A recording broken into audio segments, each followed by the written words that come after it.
Alright, Ganders, in this year's election, misinformation has been flying wild on social media. So here are two of the biggest misleading claims that I've seen, along with the facts. Okay, this is simply not true. Let's start with the dead people. Spooky season's over, folks, and in Michigan, ballots of deceased voters are rejected, even if the voter cast an absentee ballot and then died before Election Day.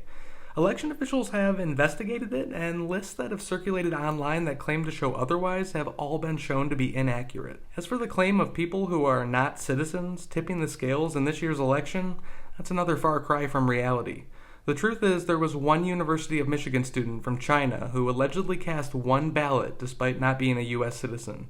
And that case has already led to some pretty serious criminal charges. Posts circulating on social media also claim that Michigan has 500,000 more registered voters than it has people eligible to vote.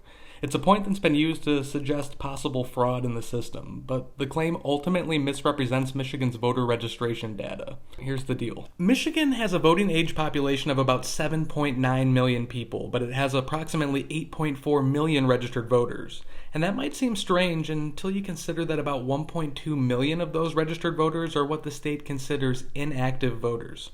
Those are people who haven't voted for 6 consecutive years or haven't responded to a notice confirming their residency, likely because they've left the state.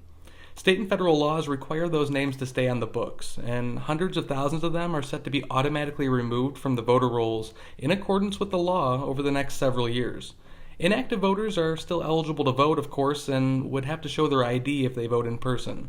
But it does not mean all of those extra people on the state's voter rolls are actually out there voting. So, Michigan, grab your coffee, stay patient, trust the process, and know that we'll be finished with this election cycle soon enough. We'll have more details on election results yet to come.